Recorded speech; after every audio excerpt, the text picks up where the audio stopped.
Hey everyone, welcome to our Tuesday Love Streaming. This is HeatherAsh. So as always, so happy to be here with all of you.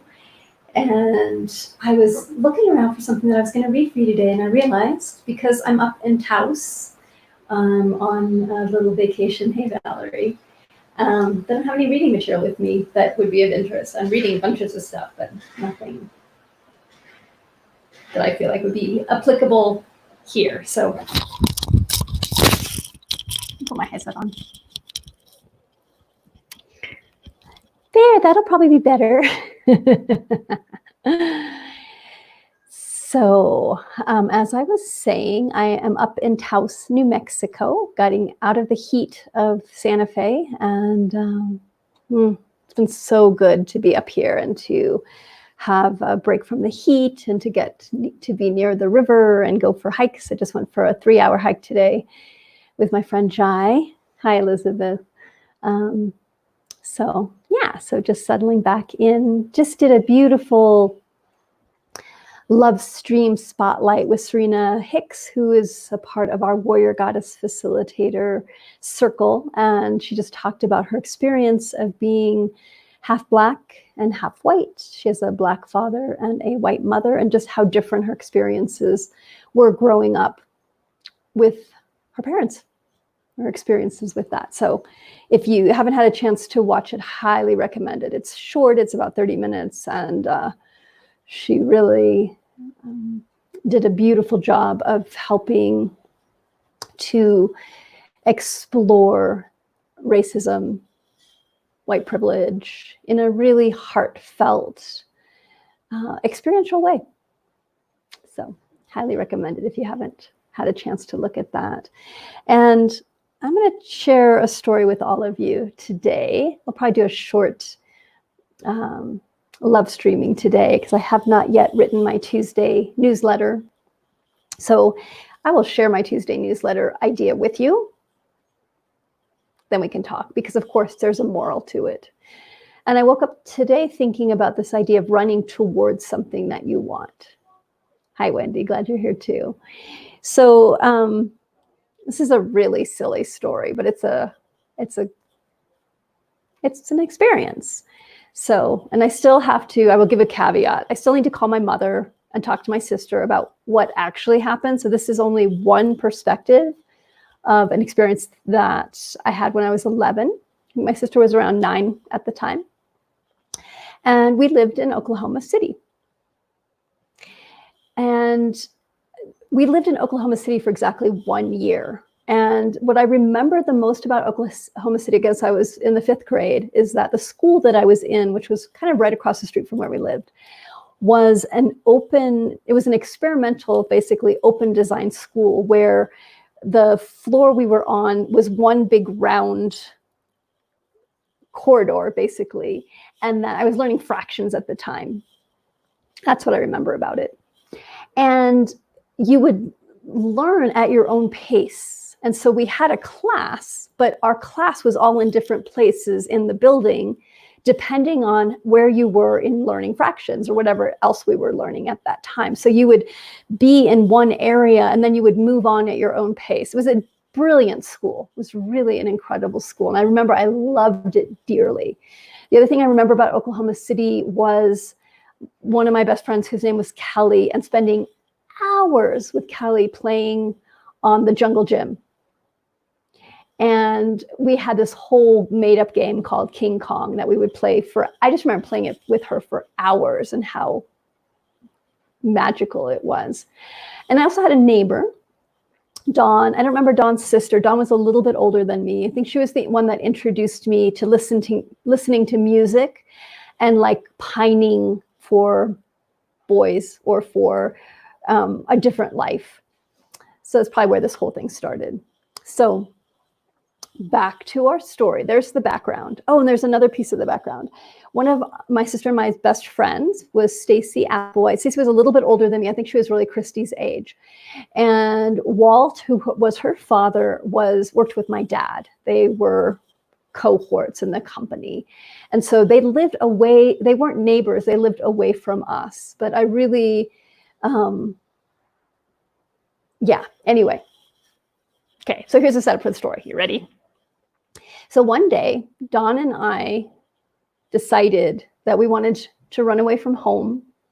And it wasn't that we wanted to run away from home, at least on my point. Like, I didn't want to run away from home, but I wanted to marry Starsky or Hutch. And I couldn't remember which one of them it was, but if you are not old enough to remember, Starsky and Hutch was this policey show in the, I guess, 70s.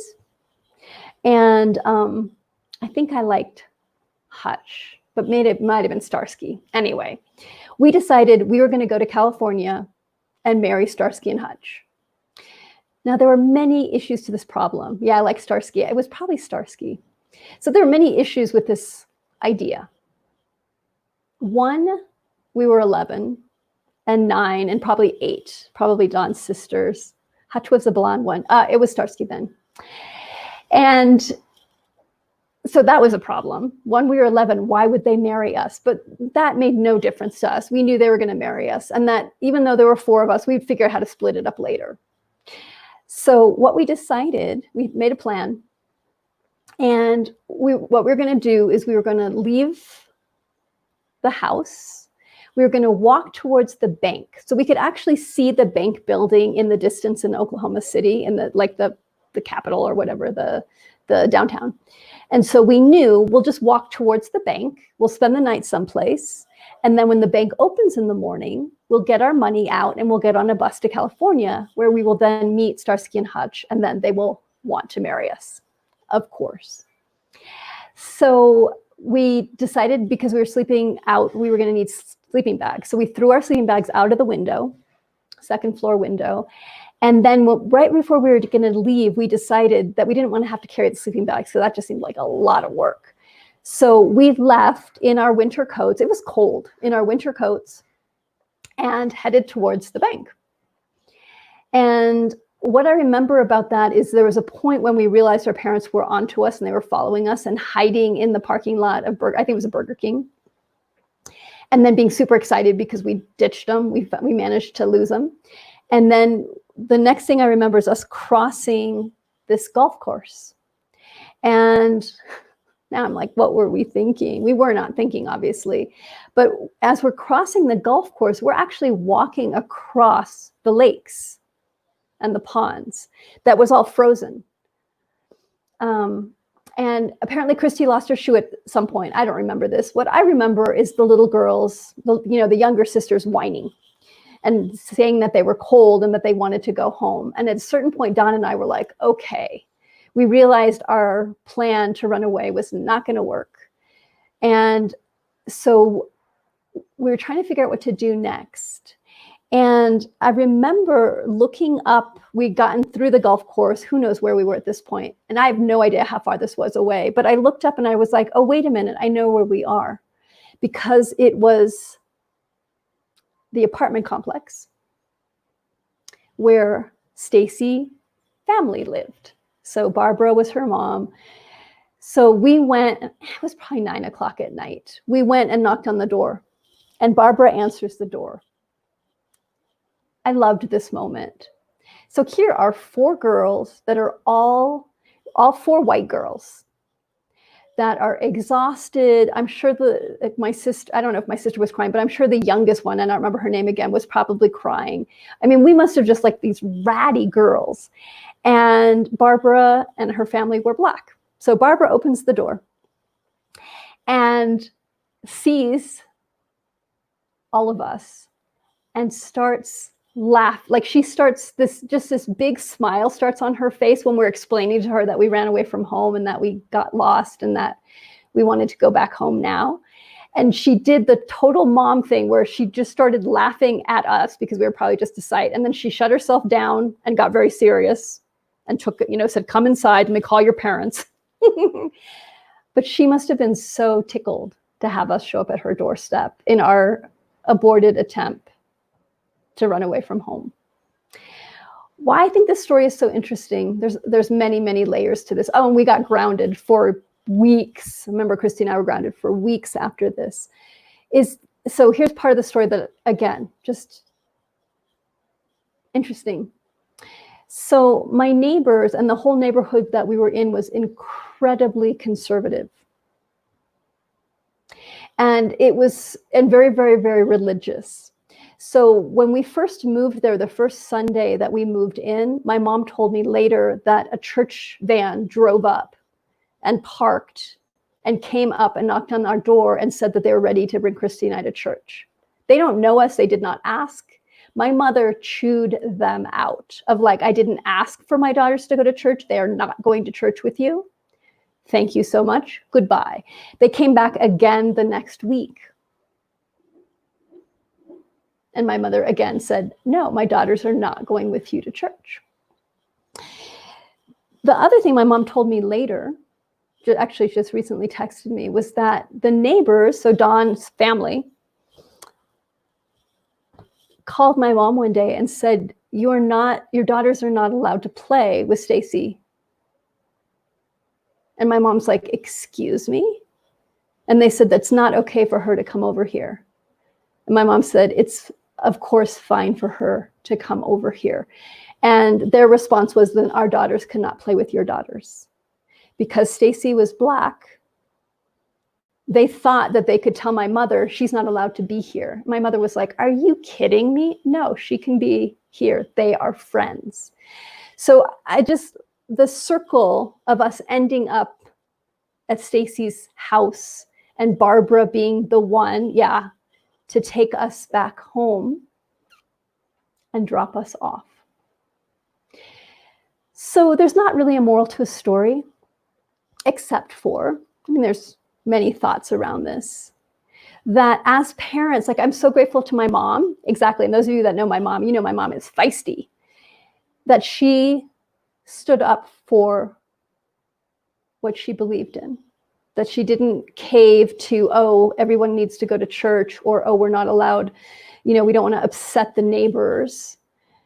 She was very supportive and incredibly open-minded. My family's always been really open-minded. So that was just one. Yay, moms. Stand up for what you believe in. Always. And the second is around how complex. I just think about Dawn's family telling her, you can't play with Black children. And I'm like, this is in my life. Like, it doesn't even compute in my head that people had those beliefs and those thoughts. My mom shielded us from it. I didn't know at the time. But again, in our lifetime, how much segregation there has been, how much separation there's been, and how when it's convenient, people will change their values for a moment in order to change them back later. And I've just been hearing lots of stories. Since I wasn't mostly raised in the United States, I was mostly raised overseas, but just hearing a lot of stories of the incredible segregation in schools, parents telling friends, you can't have those particular friends. And that I'm so happy to have seen the changes that we're seeing in my lifetime, and to be part of witnessing the next level, I believe, of our evolution as a country. And it's messy. And it's also time. It's also really time. So I want to invite everybody that's listening to just keep doing your own work around getting free of all the agreements and beliefs that you've learned in your lifetime that don't serve you and don't serve those around you. And that there's so many places that we are trapped in what we know and trapped by what we don't know. I was sharing with the facilitators yesterday. So we have a group of facilitators, Warrior Goddess facilitators, Warrior Heart facilitators. And we were talking about this idea of first attention. And that when we first are born, we learn who we're supposed to be. We learn the rules. We learn the framework. And that framework that we learn has a huge impact on how we see ourselves and how we see the world. And that when we're in the first attention, we don't see anything else. We're just like, this is reality. This is the way life is. This is who I am. This is who I'm supposed to be. There's no other options. As you start to grow, and if you start to gain awareness, you start to recognize that you don't have to be who your parents were. You don't have to be who you were taught to be. You have choice. And it's at that point where we can start to let go of the agreements that don't serve us and shift into the agreements that do serve us, to become more and more authentic, to become more and more who we really are. And that's a journey. It's a discovery. And a lot of that discovery is not looking outside of ourselves to figure out who we are. It's really looking within to let go of what we're not. So much of this work is about letting go of who we are not.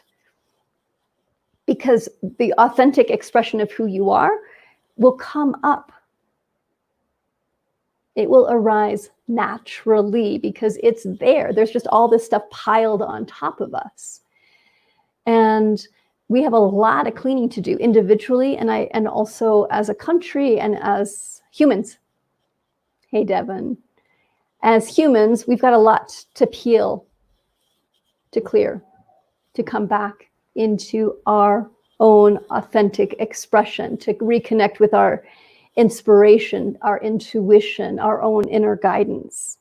And as we are navigating this pandemic, you know, and I know a lot of different states now are starting to shut back down again. New Mexico, you know, we opened for a little bit. Hey, Elizabeth, welcome. And we shut back down again. You know, that's happening. And it's going to be uneven. Mm-hmm. And so to use this time to look at, what am I carrying that's not mine to carry? What have I learned from my parents, from my culture, from my society, from what we call the dream of the planet? Hey, Carrie, welcome. And that there's this undoing, the great undoing.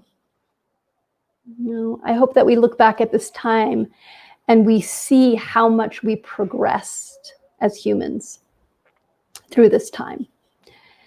And that we all really are able to step out more and more of our conditioning, to open our eyes, to be in relationship with all of it, all of life.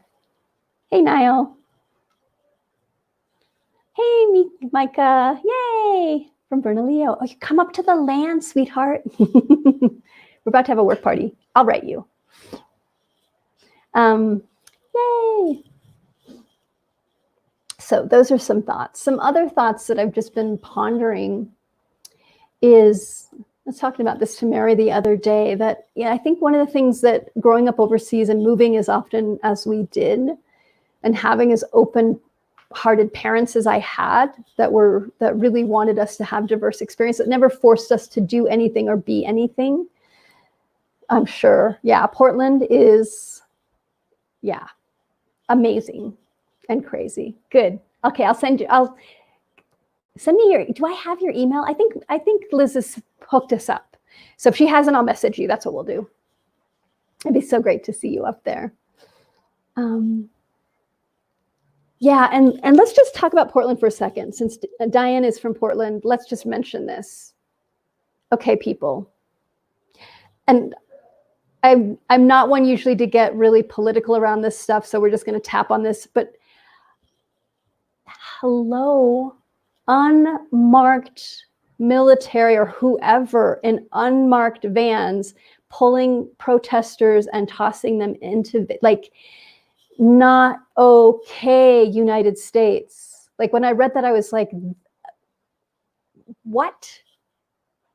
And for me, it really shows that I am so privileged to live in the United States.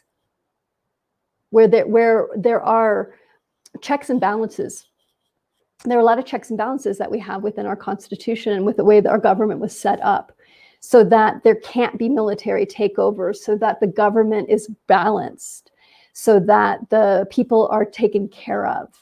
And we're really out of balance. That's what I'll say. We're really out of balance. And so all of us that live in the United States, I think it's really important for us to be paying attention to what's happening right now, and to vote, and to get involved, and to hold all of it.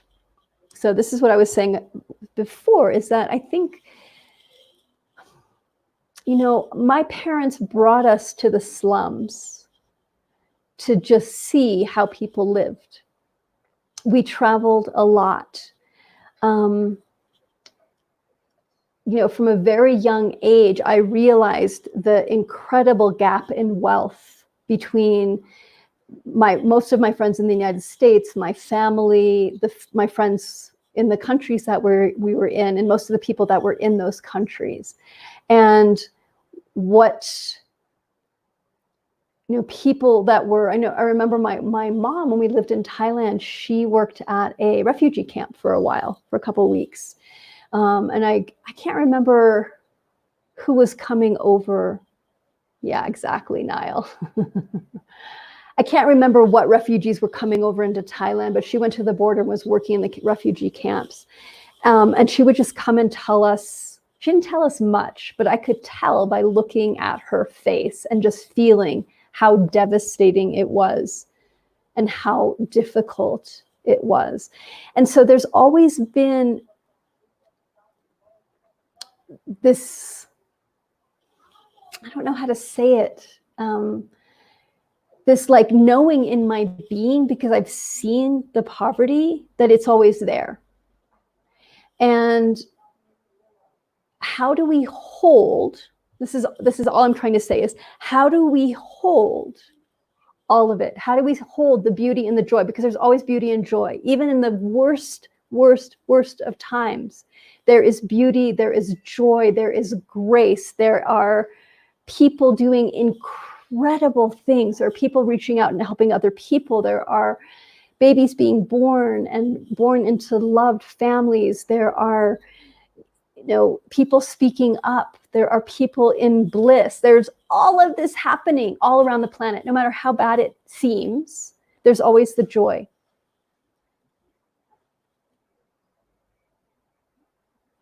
And there's always the horror of what we do to ourselves, to each other, and to the planet.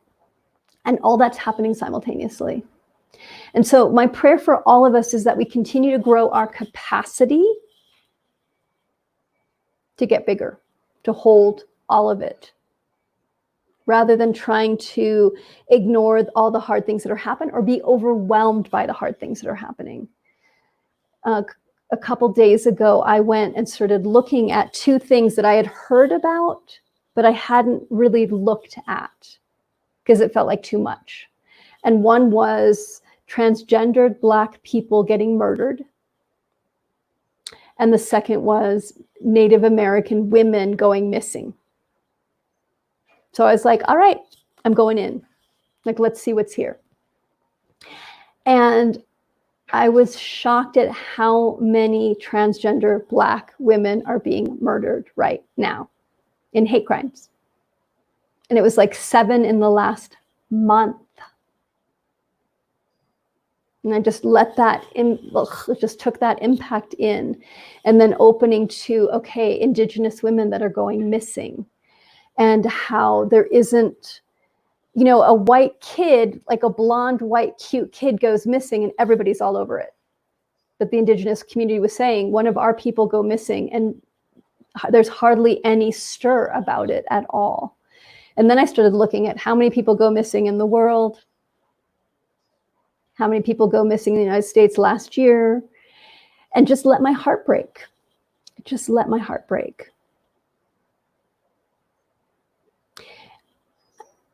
We can't attend to everything. That's the truth. There's too much. but we can let our hearts break.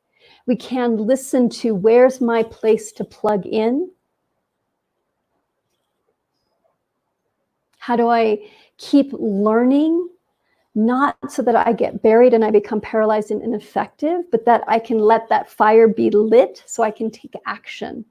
And I'm sorting, I mean, honestly, I'm still sorting to feel into, where do I want to put my energy and my action, which is everywhere. And I also realize I need to be sustainable. We all have to be sustainable. So where do we choose to plug in and do it consciously? Okay. Julie, but Athena, who sat nude before the police and caused them to disperse, was a beautiful thing. Brave, courageous, power of the feminine. Yes, I loved that image. So if you guys haven't seen that image yet, yeah.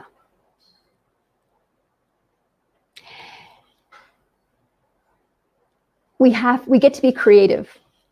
One of the things that I'm really grateful for, my master professor at UC Davis, where I went to college, was Isao Fujimoto.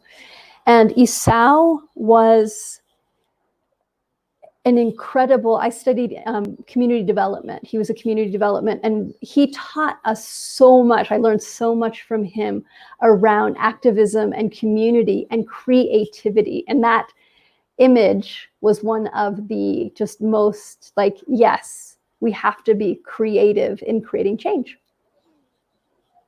Yeah, so thanks for sharing that, Julie. Valerie, I think everyone has their part to play. The poor, the rich, the poor are all catalysts for us to wake up to our true nature. We need to turn up where we're needed. Yeah, I totally agree, sweetheart. Yeah, yeah. So how are all of you? These are things that are bouncing around in my head, and just things that I've been exploring and deepening into.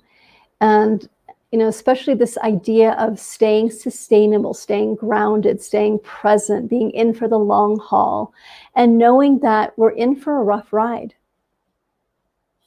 We just are for the foreseeable future. Uh-oh. So we'll see if it comes back, Elizabeth. So how are you all doing? Hopefully I'm still not frozen.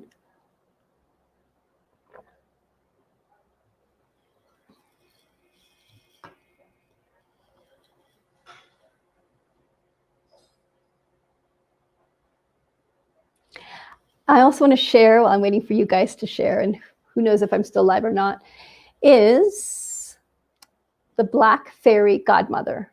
Really invite you. Okay, good. Thanks, Dana. Diane. Oh, tell me how, I hate this. I can't have you pronounce your name. Okay, it's going up and down.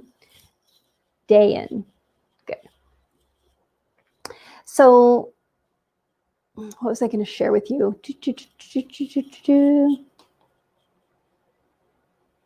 Yeah, it does seem surreal. And especially, you're probably like me, Micah, that like I'm up on my land, I'm really removed. And so it seems even more surreal in a way. It's like Diane. Thank you, Diane. Oh, that makes sense. Thanks, sweetheart. Yeah, so I'm imagining Diane, that in Portland, like you're in the middle of it. There's so much happening. Like I'm really removed right now. I'm not near a big city. I'm really isolated. Thank you, Ghislaine. And so it's really interesting to feel like, in a way, nothing in my world has changed. Thanks, Tara. But everything's changed. Black Fairy Godmother. Thank you all for reminding me. Okay, so this woman, her name's Simone, follow her on Facebook. And I've been following her for a while. And what she does is she posts people that are struggling. So people write her and she then shares so that others can help. And it's like, mother of 4 needs to pay rent. I'm glad too, Julie.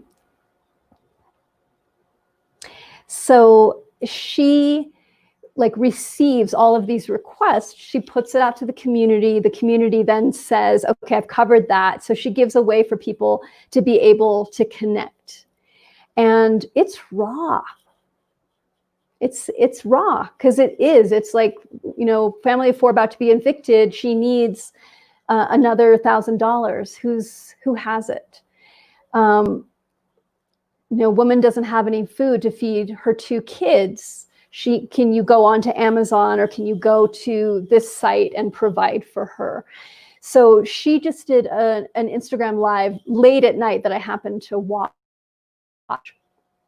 Again, I think it's just Black Fairy Godmother on Instagram. She might be on Facebook as well.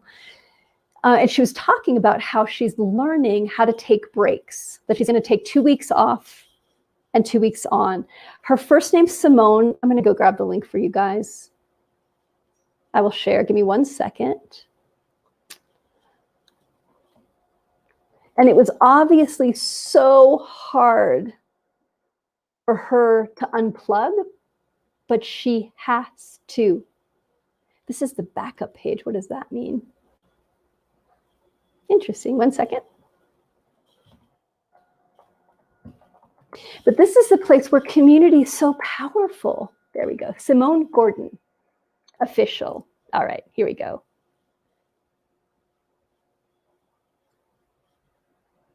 Simone Gordon. Okay, coming back at you. Here you go. Boom.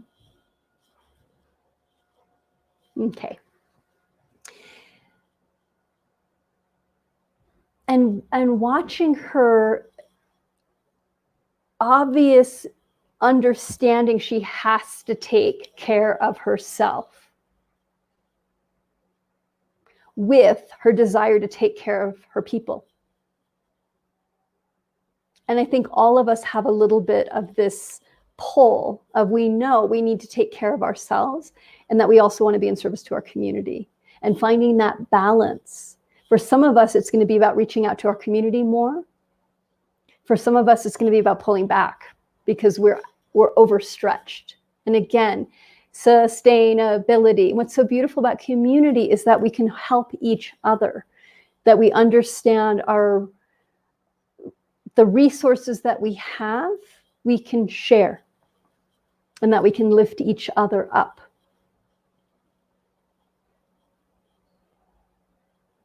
Yeah.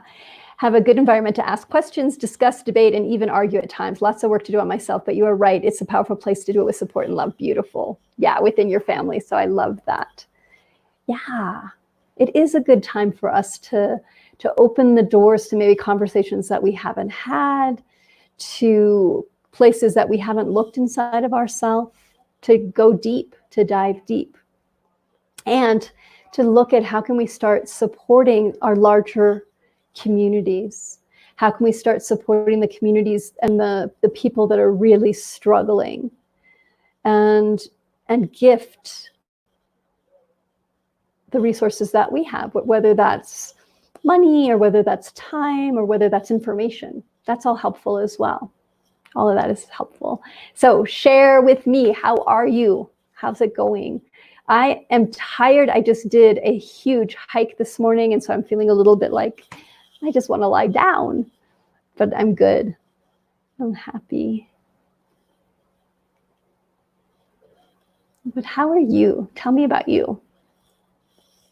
What are you navigating right now? What are you excited about? What are you celebrating? What are you confused about?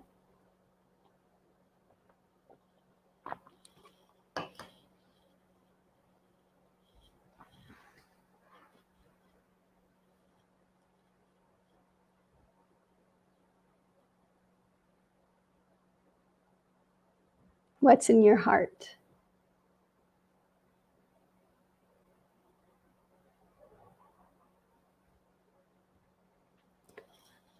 So as you're typing, I'll share.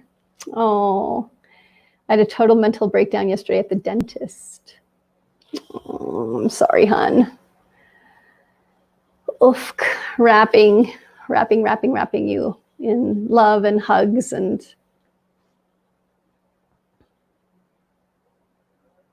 I hope you were well supported there. Yeah, and I hope you're feeling better today. I'm doing well, reading Warrior Goddess training for Serena's class. Oh, good. I love that, Wendy. Diane, really enjoying the spiritual energy right now. Feels like so much growth in community. Yeah, it really is. There's so many resources available. Hey, Andra. I could relate to what you shared about finding the balance between giving versus self-care. My senior kitty passed in March. Sorry. Yeah. And I'm now exploring the possibility of adopting a new kitty. This feels different because all my previous kitties have the love that you shared, the kittens in your previous lives. Do you have any suggestions for the process? Gosh. Here's what I would say is that you're in the process of exploring, and whenever we're wanting to call something in, the first thing to do is really open your heart and invite in that spirit of that kitty, of like, what do you want? Because there's so many different types of energies, right? Of beings. So what are you yearning for right now? What are you craving right now for yourself? So what is it that you miss the most about your kitty? What are you wanting in your life? And then open to ask for that. I want a cat that fits into my family in this way. Give yourself permission to get really clear about what it feels like. What does it feel like? And then once you have that feeling sense in your body, and how I think about it is then you're planting the seed in the universe, and there is a kitty that's waiting for you. And so then you start opening up to, all right, where's my cat? And the places of, like, let's say you're at the supermarket and you feel drawn to the bulletin board, which you've never looked at before, and there's the notice for the cat. Or you feel this urge to go onto Facebook and ask your community if somebody has a cat. So there's this way that when you get clear about what you want, that you can, and then you call it in, that you then open to being nudged and guided to where the connection is going to be to bring that in. So I hope that helps. And I'm excited for you. And I don't know where you're at, but Peter Parker Bell, who had the litter when I was living in San Antonio, and now suddenly I have 2 cats, Lilith and Romeo, which I totally loved, and I haven't had cats for 20 years. And I was a total cat person, but then I realized I was allergic to them.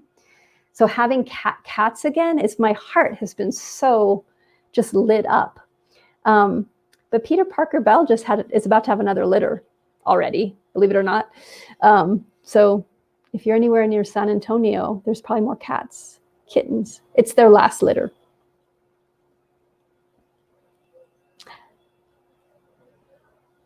Emotions are raw this new moon. Yeah. Elizabeth, pretty rough. Lots of family stuff. Husband feeling pretty ill more often. Oh, I'm sorry, hun.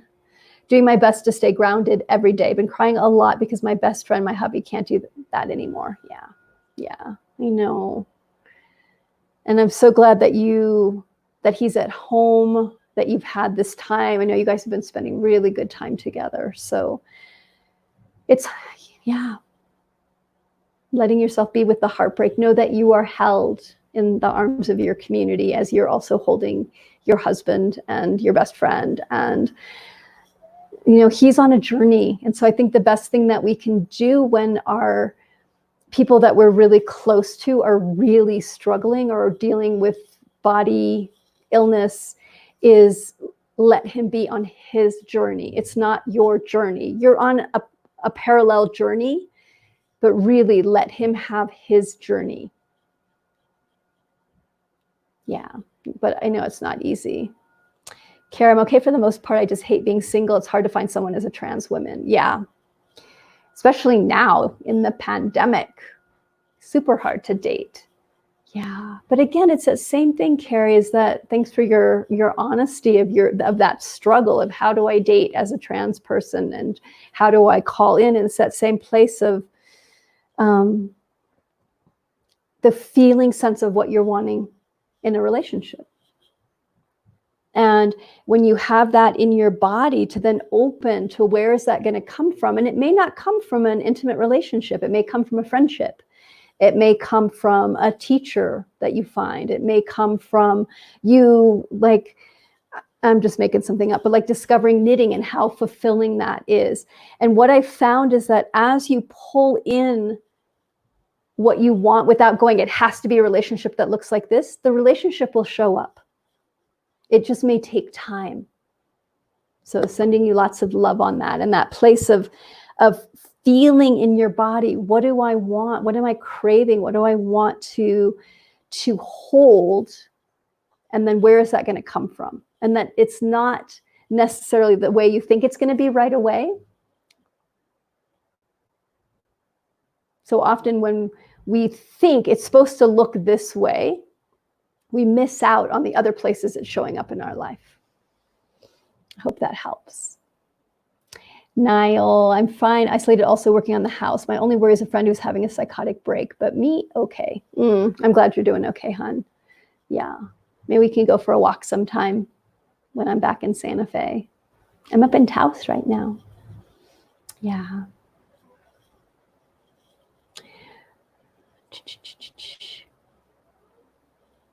Rachel, I agree. I've done so much healing during the quarantine period. I'm great and feeling the energy of source flowing through me. Beautiful.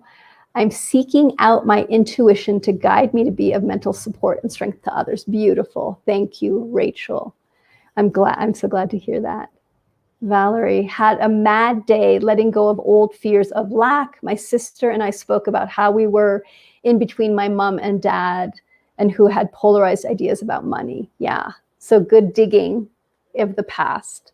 Just realized somebody wrote me and asked me to not read people's comments so quickly. So I'm going to do my best to slow down. Julie, learn new technique called beating the bag to release built up emotion, feeling lighter and open. Wow, it's exhausting though. Slept for 10 hours, then got up and painted the kitchen ceiling and fixed all the dents in the walls to paint them. Emotional release is good for cleaning. That is true. I definitely know that.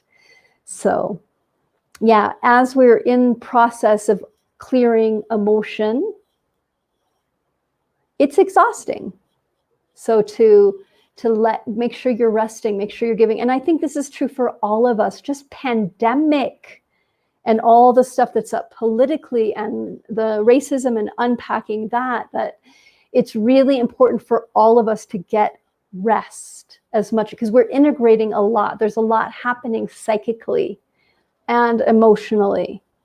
So even if you're completely isolated, you're still picking up on what's happening. And so that place of holding yourself and making sure that your physical body is resting and integrating. Micah, yes, we all need to take care of ourselves. As a Chicana, native New Mexican, and many other people of color, we were taught the opposite. It was a selfish thing to take time and do things for yourself. Yes. It took me a long time to find the way of self-care. Getting massages was how I started, and I got so much crap from my family. Now they all get massages. Yay! And that's, yeah.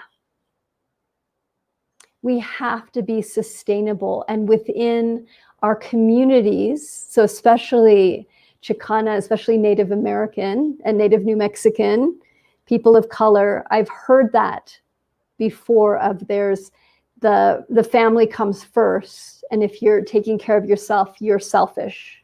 You're not holding the family. And so to break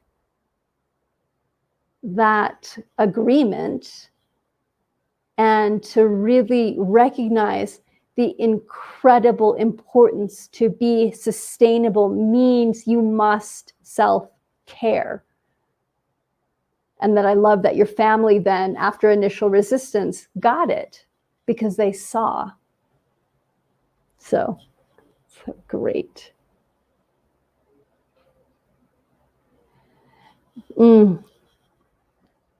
There, Niall, there's some big energy going around. And so, I think that for some of us, there's so much being pent up. So to do your best to stay, you're always so grounded. But yeah, just send you blessings as you support your friend navigating his mental world right now, and that he's able to come back and find his center and disconnect from the other energies. Now, I've been tracking this recently, is that in like the police, the emergency rooms all know that at the full moon, things get really heightened. There's more crimes, there's more accidents. Full moon there's more energy available. And so there's a lot that happens at the full moon. And first responders know that. I also have seen things also shift at the new moon. There's a different type of energy, but there's also big things that come up as well. So it's just good for us to track inside of ourselves and our friends of like, okay, full moon coming up. Okay, new moon coming up every couple weeks, to just pay attention that the energies are shifting at that time. And so to learn how to ride it. Yeah. G, navigating how to balance energies and passions of creating and also resting to ensure the creative energy flows. I hear you. Yeah. And you can, there's a beauty in the in-between time when you're not doing anything.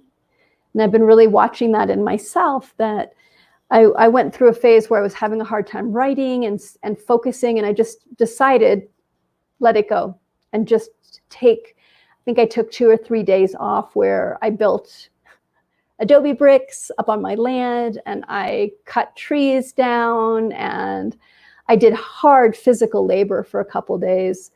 And then on the 3rd or the 4th day, all the downloads started.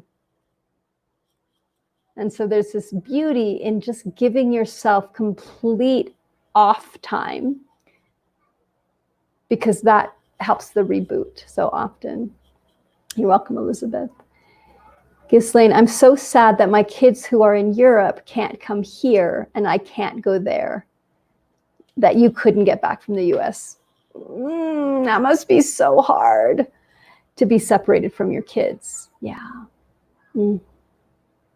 Yeah, there's so many. One of my favorite books is called Hyperion. It's a series. It's a sci-fi series. And in the Hyperion series, in the beginning of the book, people they figured out this way to connect planets. There's all these different planets, and that there's these like portals that are open between planets. And so people would build houses and have their living room on one planet, and they'd go through the portal, and their bathroom would literally be on another planet. And so their houses were, and so in the beginning of the book, whatever is keeping the portals open closes, and families are completely separated on different planets to never see each other again. And this reminds me of that book, of Hyperion, that we are going to see each other again, but there's this, we got so habituated, and I can just jump on a plane and go anywhere. And suddenly it's not that easy any longer, and borders are closed. So yeah, thank goodness we have this. Thank goodness we have ways to communicate and stay connected with each other digitally, and that we can be really creative in how we do that. Yeah. So I am going to go sit on the porch, listen to the creek, and drink some more tea. And thanks, Micah. Yes. Okay, perfect. Perfect, Micah. Take good care, sweetheart. So thanks for joining me today. It feels like a little scattered, but that's what's going on right now. I'm really grateful for each of you and that we have this time together. I'm doing Facebook Lives every Tuesday from 3 p.m. Pacific for about 45 minutes to an hour. Yeah, thank you for the internet.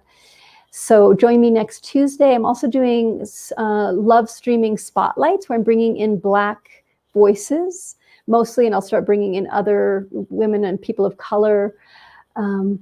But we're booked right now through, I think, August 13th. So those are different days of the week. So please check in with when those ones are. I think the next one is, we just did one with Serena Wright. If you haven't seen that one, highly recommend it. It was beautiful. Next week, let me just tell you real quick, if I have it on my calendar. I do. Is it next week with, yes. Okay. Next week, Thursday, July 30th, hard to believe it's July 30th, with Queen Leah. So she is divine. So I hope you can come join us. That'll be 5 p.m. Mountain, which will be 4 p.m. Pacific. Okay, so next Thursday, July 30th, 5 p.m. Tuesday, July 28th, 4 p.m. Mountain Time, 3 p.m. Pacific Time. I'll be back. You're welcome, sweethearts. Niall, there is a time for an insulated spiritual detachment, especially when your friends are having psychotic breaks and coming to your house without pants, holding the straps from the hospital and verbally attacking you. I'm not taking it personally. Yeah, and I really agree with you. Like to cultivate that spiritual detachment of just pure love for the human and what they're going through. Yeah, really valuable. Oh, and I wanted to share, beloveds, we're about to share this. So one of our community members, Heather Laura, has had a stroke, and she's been through 2 heart surgeries over the last 2 years. So she just got transferred back to her hometown of Pittsburgh. She was in Florida, and we're going to be doing a GoFundMe for her. So I'll be launching that later today. So I just wanted to let you all know that one of the women on our team is needing our love and support. She's given so much to the community over the years. So we really want to let her know that we're holding her as well. Okay, so I'll share that link later. Yes, I will be sending an email out later. Also next week, that'll have the information in it, exactly, Wendy. And next week, we are also doing Warrior Goddess Summer Camp. So for all you women or / women identified, we're starting Warrior Goddess Summer Camp Friday night. I'll post the schedule. I'll probably go write it right now. Yeah, our beloved Heather. I know. I think I have to make the GoFundMe public, so I'll do that and then I'll share it with you guys. But yeah, summer camp starts next Friday. It goes through the weekend. It's an incredible lineup. So I'm going to write my newsletter today or tomorrow morning. So keep an eye out for the newsletter. If you're not on our newsletter list, feel free to join us, HeatherAshAmara.com. Typing it now. All right, dear ones. Take good care of yourselves. Look forward to connecting back in with you again next week. Thanks, Tara. Bye, everyone.